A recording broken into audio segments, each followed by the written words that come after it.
بسم اللہ الرحمن الرحیم۔ السلام علیکم عزیز طالبات، آج کا ہمارا ٹاپک ہے صحت اور درازی عمر۔ اب ہم نے اس سے پہلے پڑھا تھا کہ صحت سے کیا مراد ہے، یعنی صحت کے معنی کیا ہیں۔ جسمانی حالت یا مکمل تندرستی کو صحت کہتے ہیں۔ اس کے لیے ہمارے جسم اور دماغ کی سالمیت بھی ضروری ہے، ہمارے ذہنی اور جسمانی تندرستی بھی ضروری ہے، اور ہمارے اعضاء کا مکمل طور پر بنا کسی رکاوٹ کے کام کرنا بھی ضروری ہے۔ آج ہم اگلے قدم کی طرف بڑھیں گے اور پڑھیں گے کہ صحت اور خوشگوار زندگی کا آپس میں کیا تعلق ہے۔ سب سے پہلے صحت جو ہے وہ متوازن غذا، ورزش اور مکمل نیند، مناسب آرام کا نام ہے۔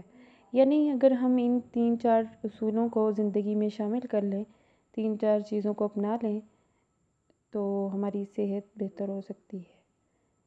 اور یہ والی جو اصول ہیں، یہ اصول ہمیں زندگی اور درازی عمر کی طرف لے کے چلیں گے۔ اب خوشگوار زندگی کا تعلق بھی اسی طرح سے بنتا ہے۔ جب ہماری صحت ہی ٹھیک نہ ہوگی تو ہم کس طرح خوشگوار زندگی گزار سکتے ہیں۔ تو اس سے مراد یہ ہوا کہ صحت مند زندگی ہی خوشگوار زندگی کی علامت ہے، یعنی صحت اور خوشگوار زندگی ایک دوسرے کے لیے لازم و ملزوم ہے۔ اگر ہم مکمل نیند نہ لیں تو یہ ہماری جو کام کرنے کی صلاحیت کو کم کر دے گی، ہم ٹھیک طرح سے اپنے کام سر انجام نہیں دے پائیں گے۔ مناسب آرام ہمارے لیے اتنا ہی ضروری ہے جتنا کہ ہمارے لیے غذا کا ٹائم پر مکمل اور متوازن انداز سے لینا۔ تو صاف ستھرا لباس، زیب تن کرنا یا متوازن غذا لینا یا ورزش کرنا، یہ سب ہماری صحت کے اصولوں میں سے چند اصول ہیں۔ ہم نے یہ بھی دیکھا کہ ہماری جو باقاعدہ ورزش ہے اس کو اگر معمول بنا دیا جائے تو فرد کئی امراض سے بچ سکتے ہیں۔ تو اگر ہم صرف ورزش کو شامل کریں، متوازن غذا، آرام، سکون کو اور صوم و صلات کے پابندی کو اپنی زندگی میں شامل نہ کریں تو ہم یہ نہیں کہہ سکتے ہم صحت مند زندگی گزار رہے ہیں یا ہماری صحت بہتر رہے گی۔ ہمیں سارے اصولوں کو چیدہ جتنا ممکن ہو سکے اپنی زندگی میں شامل کرنا پڑے گا۔ تو ہمارے موضوع جو کہ زیر بحث ہے، اس کے لیے سب سے پہلے ہم یہ دیکھیں گے کہ نوجوان نسل جو ہے وہ درازی عمر کو اتنی اہمیت کیوں کر نہیں دے پا رہی۔ نوجوان نسل جو ہے وہ ورزش کو معمول کیوں نہیں بنا پا رہی، وہ متوازن غذا کو اپنی زندگی میں کیوں کر شامل نہیں کر پا رہی۔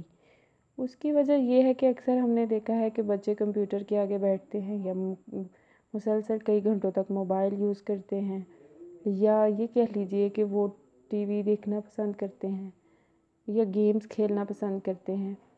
تو ان کا بہت سارا ٹائم جو کہہ لیجئے کہ اسٹڈیز کے بعد بچ جاتا ہے وہ ان کاموں کی طرف صرف ہو جاتا ہے، جس سے وہ ورزش جیسی اہم جو اصول ہے اس کو اپنی زندگی میں شامل نہیں کر پاتے۔ ورزش جیسی ایسی سرگرمی کو اپنی زندگی سے منہا کر دیتے ہیں جس کی وجہ سے وہ صحت مند نہیں رہ پاتے، اور ان کی نہ صرف جسمانی کارکردگی متاثر ہوتی ہے بلکہ ان کی نظر پر بھی بہت زیادہ منفی اثرات مرتب ہو رہے ہیں۔ تو ہمیں نوجوان نسل کو ورزش کا معمول اپنی زندگی میں معمول بنانا چاہیے۔ بڑھاپے میں جو کہ تندرستی، چستی، پھرتی اور جسم کی مضبوطی قائم رہتی ہے، اسی لیے درازی عمر کا سبب بنتی ہے۔ اور دوسری بات یہ کہ آج کل جو سب سے دوسرے سنگین معاملہ درپیش ہے وہ یہ ہے کہ لوگ بہت زیادہ ڈپریشن کا شکار ہو رہے ہیں۔ لہٰذا رنج و الم سے ہمیں آزاد زندگی چاہیے۔ ہمیں اپنی زندگی سے ڈپریشن جیسے لفظ کو نکال پھینکنا چاہیے، یہ ہماری صحت کو دیمک کی طرح چاٹ رہا ہے۔ تو اس کے لیے ہمیں ایسی سرگرمیاں اپنانی چاہیے جو کہ مثبت ہوں، جیسے جمناسٹک ہو گئی، ہمیں کھیلوں میں حصہ لینا چاہیے،